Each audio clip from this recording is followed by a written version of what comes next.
जीवाड़ा परिवार एक ऐसी संस्था जो गरीब असहाय बेटियों के लिए आगे आकर उनके सपनों को उड़ने का हौसला दे रही है और यह काम नागेश पाटिल कई सालों से कर रहे हैं। बेटियों को पढ़ने लिखने, अपने पैरों पर खड़ा होना, उन्हें प्रोत्साहित करना ही उनके जीवन का एकमात्र उद्देश्य है। यह वह बच्चियां हैं जिन्हें पढ़ने का शौक है, लेकिन घर की परिस्थिति के कारण वह पढ़ नहीं पा रही थी। लेकिन नागेश सर पिता बनकर आगे आए और इन बच्चियों का हाथ थामा। आज यह लड़कियां पढ़ लिख कर अच्छे स्थान पर है। आइए जानते हैं क्या कहना है नागेश पाटिल का। नमस्कार। ये हमने ये शुरुआत 12 जनवरी 2012 में की। उस दिन स्वामी विवेकानंद की जयंती थी। उस दिन हमने ये संस्था की स्थापना की। बेटी बचाओ बेटी पढ़ाओ, ये अपना मुख्य उद्देश्य है। बेटी बचना चाहिए, बेटी पढ़ना चाहिए, ये उद्देश्य हमने ये संस्था की स्थापना की। दान पारामिता चैरिटेबल ट्रस्ट, इसके अंतर्गत हमने एक NGO रजिस्टर किया और बाद में फिर वसुंधरा परिवार नाम से भी एक हमने सोसाइटी रजिस्टर की, क्योंकि हमने जो दान पारमिता का उद्देश्य ये था, जो भगवान बुद्धा ने जो पारमिता बताई है, तो उसी के आधारित के अपने दान लोगों से जमा करना और ये जो लोग समाज में अच्छा काम करते हैं उनको देना, ऐसा उसका उद्देश्य था। कि तो क्या करना चाहिए, तो हम दान कहाँ से मिलेगा अपने को, यानी डोनेशन कहाँ से मिलेगा। तो हमने सोचे कि घर घर में जाके हम रद्दी इकट्ठा करेंगे। रद्दी के लिए कोई ज़्यादा बड़ी बात नहीं लगती है और जो न्यूज़पेपर आता है तो थोड़ी देर के बाद एक बार पढ़ने के बाद वो बेकार ही हो जाता है। तो इसीलिए हमने ऐसा सोचा कि चलो हम उसको उसी लोगों के घर जाके उस माध्यम से हमने ऐसे लोगों के घर में जाके रद्दी इकट्ठा की और रद्दी से जो भी पैसा आता था वो कौन से कार्यक्रम में लगाना चाहिए। तो हमने सोचे कि चलो अपन बेटी बचना चाहिए और बेटी पढ़ना चाहिए, हमारे दिल में आया और वो काम के लिए हमने शुरू किया। तो 12 जनवरी 2012 को हमने इसको स्टार्ट किया। तो हमारे पास तब स्टार्टिंग में तो मैं अकोला में था, तो मैंने वहाँ से एक लड़की को लाया जिसका नाम पूजा था। वो बेटी जब पढ़ के गई तो वहाँ के लोगों ने मुझे बोला कि हमारी भी बेटियों को आप पढ़ाओ। तो फिर मैंने और सारे बच्चियों के वहाँ से लेके आए 1 साल के बाद।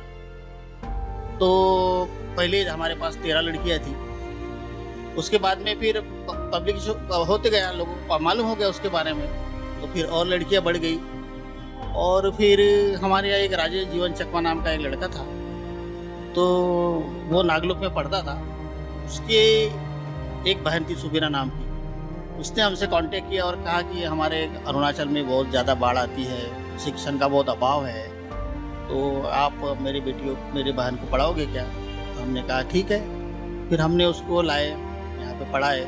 जब गांव गई तो यहाँ की एजुकेशन उसने जब लिया तो उसको बहुत अच्छा लगा, तो वो अच्छी बन गई। तो वहाँ के लोगों ने उससे मिलना चालू किया, लड़कियों ने, और उनकी जो लड़कियों के जो पालक थे उन्होंने भी उनसे मिलना चालू किया कि आप इतने अच्छे हो गए तो हमारी बेटियों को भी आप लेके जाओ।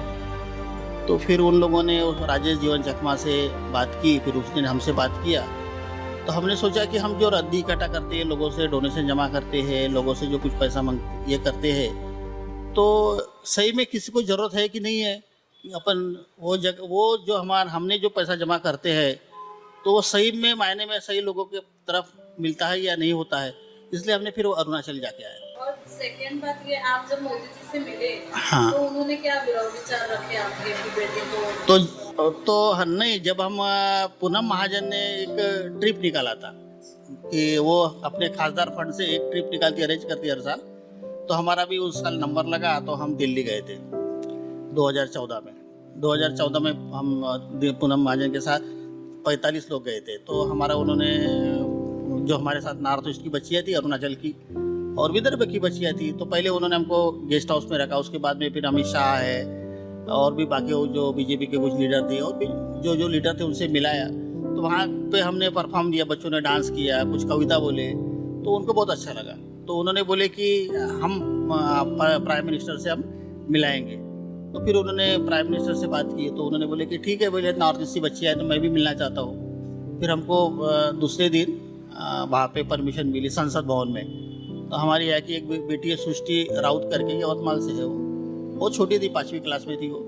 तो उसने फिर वहाँ पे एक कविता बोली नरेंद्र मोदी के सामने, बेटी बचाओ बेटी पढ़ाओ, दिल्ली में। और फिर आपकी जैसे स्टार्टिंग कैसे हुई सर, जैसे आपने शुरुआत की, कैसा क्या लगा आपको कि आपने करना चाहिए? क्योंकि मेरे प्रेरणा स्थान डॉक्टर बाबा साहब अम्बेडकर है, रमाई है, सावित्रीबाई फुले है, जीजाबाई है, अहिल्याबाई होलकर है, झांसी की रानी है।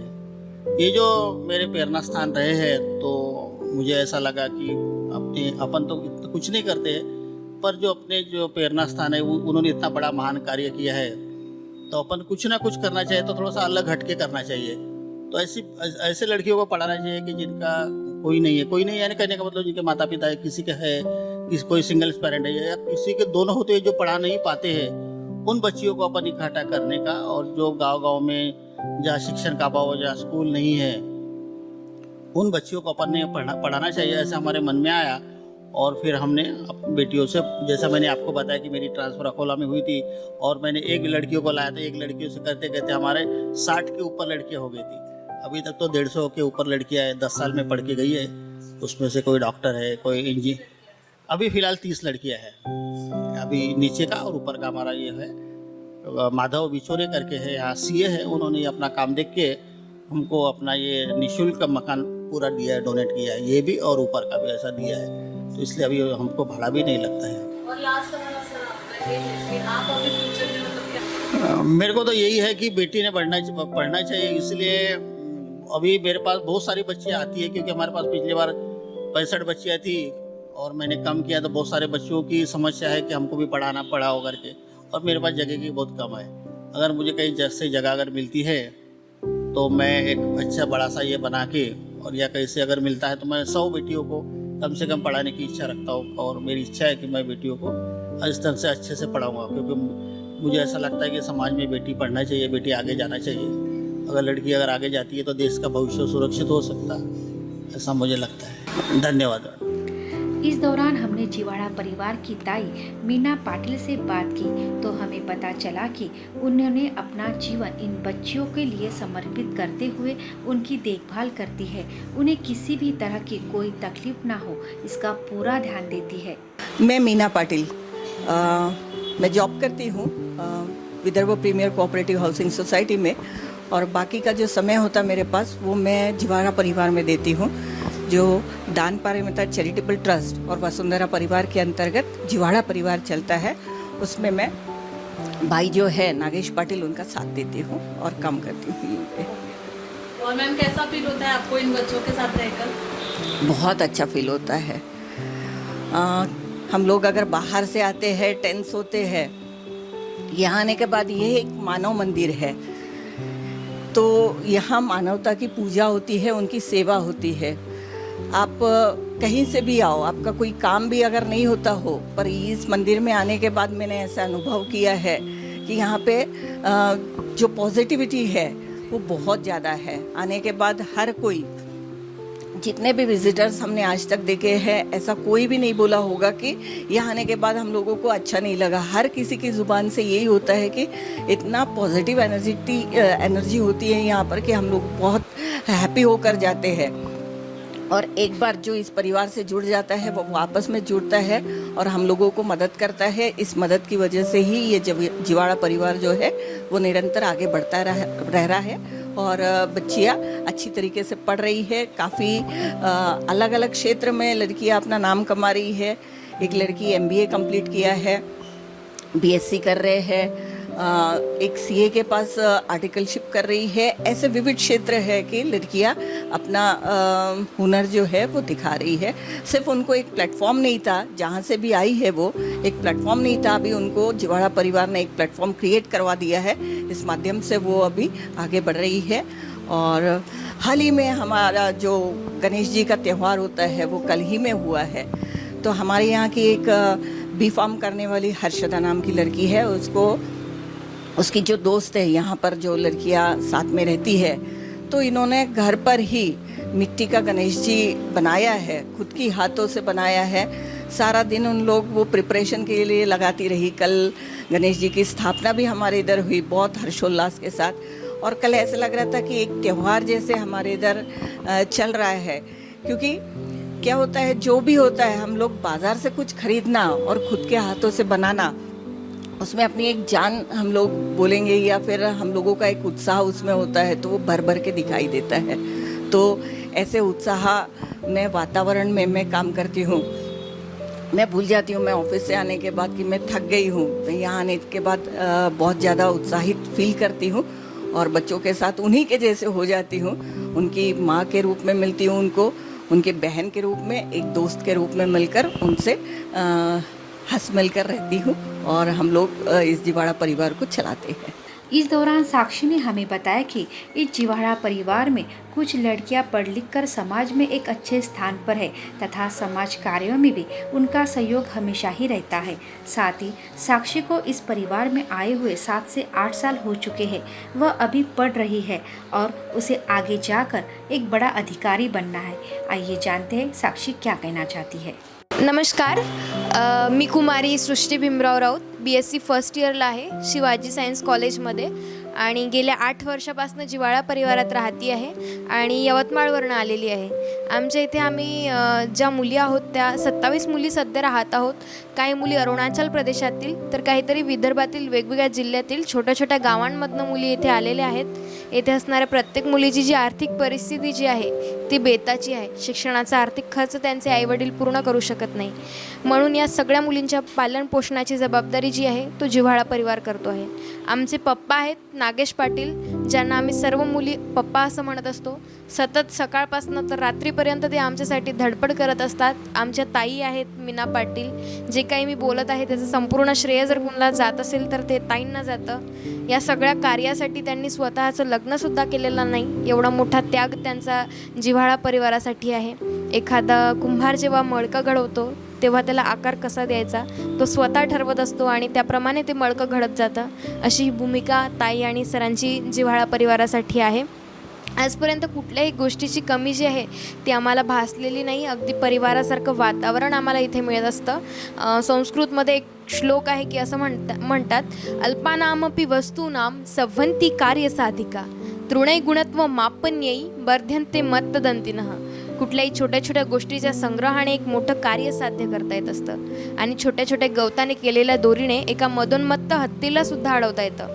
मला सांगायचं एवढंच आहे की आपल्यासारखी आज जे काही तुम्ही मला ऐकत आहे अशीच आपल्यासारखी व्यक्ती जी समाजातील व्यक्ती आहे ती एकत्र येतात, आम्हाला मदत करतात, यथाशक्ती का होईना ती मदत आम्हाला करतात आणि त्यामुळेच हे जिव्हाळा परिवाराचं जे कार्य आहे ते सुरू आहे। आणि जर कुठल्याही चांगल्या कामाची सुरुवात जर आपण स्वतःपासून केली तर नक्कीच आपण ज्या समाजातील वाईट कृती आहे त्याला थांबवण्यासाठी आपण खारीचा वाटा देऊ शकतो असं मला वाटतं। या परिवाराने मला आपलंसं करून घेतलेलं आहे आणि आज मी 8 वर्षापासून असल्यामुळे मी सुद्धा या परिवाराला आपलंसं केलेलं आहे। मी इयत्ता 5वीमध्ये असताना मला एक माझ्या लाईफचा सगळ्यात गोल्डन चान्स आला होता की मी आपल्या भारताचे माननीय पंतप्रधान नरेंद्र मोदीजी यांच्यासमोर एक बेटी बचाओ बेटी पढाओ या विषयावर कविता सादर केलेली होती। तर हा माझ्या जीवनातला सगळ्यात गोल्डन चान्स होता। आज आम्ही जिथे राहत आहोत तो फ्लॅटसुद्धा एक असेच व्यक्ती होते माधव विचोरे यांनी फ्री ऑफ कॉस्ट राहण्यासाठी दिलेला आहे। एवढ्या मोठ्या मानाची माणसं आज समाजात आहे, खरंच या गोष्टीचा आनंद वाटतो। जर अशीच नेहमीच आपली साथ राहिली तर जिव्हाळा परिवार आता छोटंसं रूपट आहे, अशीच जर समाजाची साथ राहिली तर नक्कीच आम्ही त्याचं वटवृक्षात रूपांतर करू आणि जे जिव्हाळा परिवाराचं कार्य आहे ते नक्कीच आम्ही मुली मिळून समोर नेऊ आणि इथून निघणारी प्रत्येक विद्यार्थी किंवा विद्यार्थिनी एक खरा नागरिक म्हणून समाजात उभारेल आणि जे जिव्हाळा परिवाराचं कार्य आहे ते नक्कीच समोर नेईल। भरपूर सक्सेसफुल स्टोरीजसुद्धा इथल्या आहेत। 55 मुलं आणि मुली आम्ही इथे राहायचो। मुलांचं जे हॉस्टेल आहे ते भगवान नगरला होतं। त्यातील 10 मुलींना जिव्हाळा परिवाराने जे ऑफ्थेल्मिक ट्रेनिंग असते ती दिलेली होती आणि स्वतः जॉब करून स्वतःचं एज्युकेशन स्वतः घेत होत्या। इतकं सक्षम त्यांना जिव्हाळा परिवाराने बनवलेलं होतं।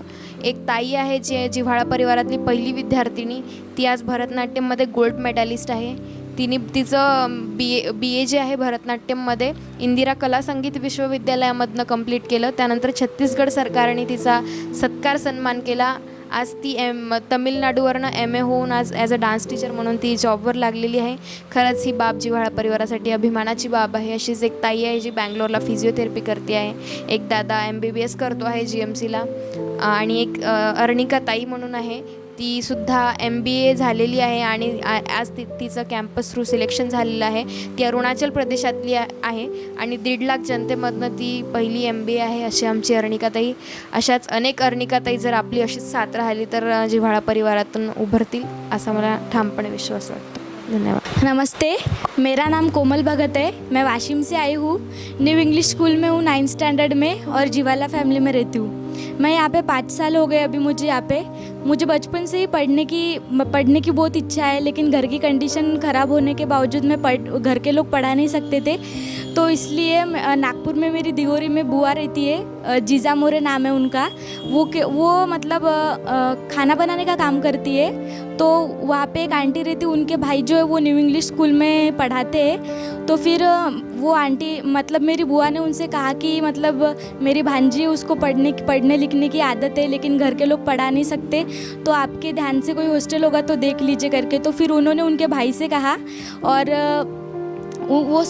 मतलब न्यू इंग्लिश स्कूल में हमारे जिवाला की बहुत लड़कियां पढ़ती है. तो वो सर ने कहा कि है एक हॉस्टल, तो वो सर ने इधर का एड्रेस दिया और फिर मैं इधर आई. और यहाँ पे सब कुछ बहुत अच्छा है. जब जो चीज़ मांगी जाती वो मिल जाती. पूरा घर जैसा है यहाँ पे सब कुछ बहुत अच्छा लगता है. पूरे मतलब आजी आजोबा भाई बहन ये हमारे नागेश पाटिल हमारे पापा जैसे है. पापा से भी बढ़कर बोलो तो कोई बात नहीं. और मुझे मतलब बचपन से गाना गाने की आदत है, तो ये जिवाला परिवार में आके ये मेरा टैलेंट खुल चुका है. और पापा ने मुझे म्यूज़िक क्लास भी लगा के दी है. तो अभी ये बेटियों का हॉस्टल है, तो मैं बेटियों पे गाना गाना चाहूँगी. हो हो हो हो हो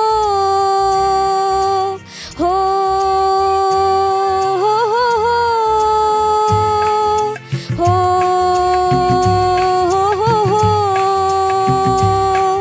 हो.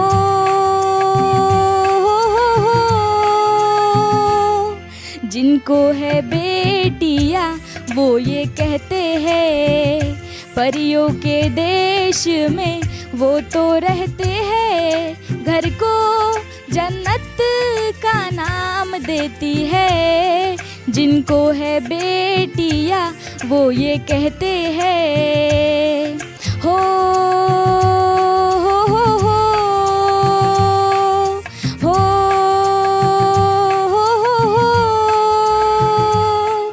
हंसती है जब बेटियाँ तो मोती झरते हैं.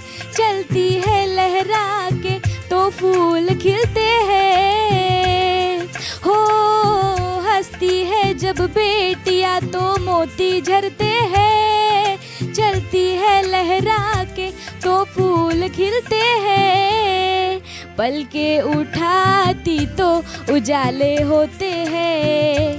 परियों के देश में वो तो रहते हैं. घर को जन्नत का नाम देती है. जिनको है बेटियाँ वो ये कहते हैं.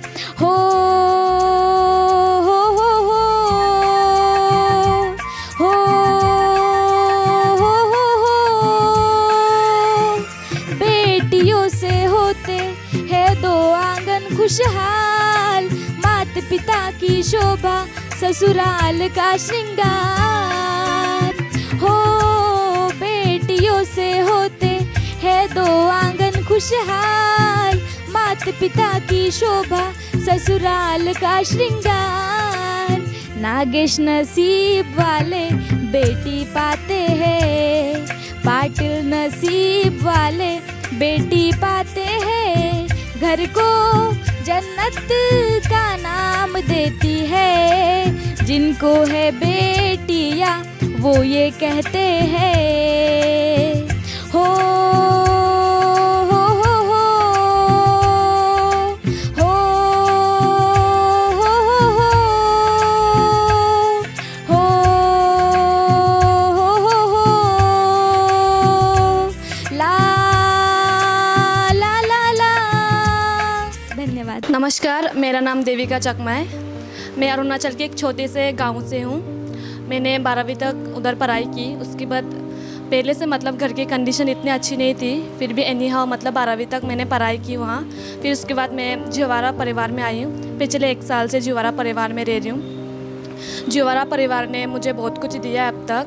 मेरा पढ़ाई का पूरा खर्चा जीवारा परिवार देता है। सिर्फ मैं ही नहीं, मेरी छोटी बहन भी यहाँ रहती है। हम दोनों ही एक ही क्लासमेट हैं और दोनों ही सेकेंड ईयर में पढ़ रहे हैं। अभी सेकेंड ईयर में है। पहले साल में हमको दोनों को 84% मिले हैं और जीवारा परिवार ने हमारे लिए बहुत कुछ किया और आगे करते भी रहेंगे। मैं आपसे अपना एक्सपीरियंस शेयर करती हूँ। पहले जब मैं घर पे थी तो इतने सारे मतलब फैसिलिटीज़ वगैरह नहीं मिलती थी और मतलब ऐसे गांव से हूँ जिसमें हर चीज़ की कमी है। स्कूल की कमी, हर चीज़ की, मतलब मेडिकल की हो हॉस्पिटल की हो, सारी चीज़ों की कमी है। ऐसे छोटे से गाँव से यहाँ आई हूँ, ये मेरे लिए बहुत बड़ी बात है। और यहाँ के इतने अच्छे से मैं पढ़ रही हूँ, आगे बढ़ रही हूँ। उसके लिए मैं जीवारा परिवार को अपना बहुत बहुत थैंक यू बोलना चाहता हूँ। Thank you.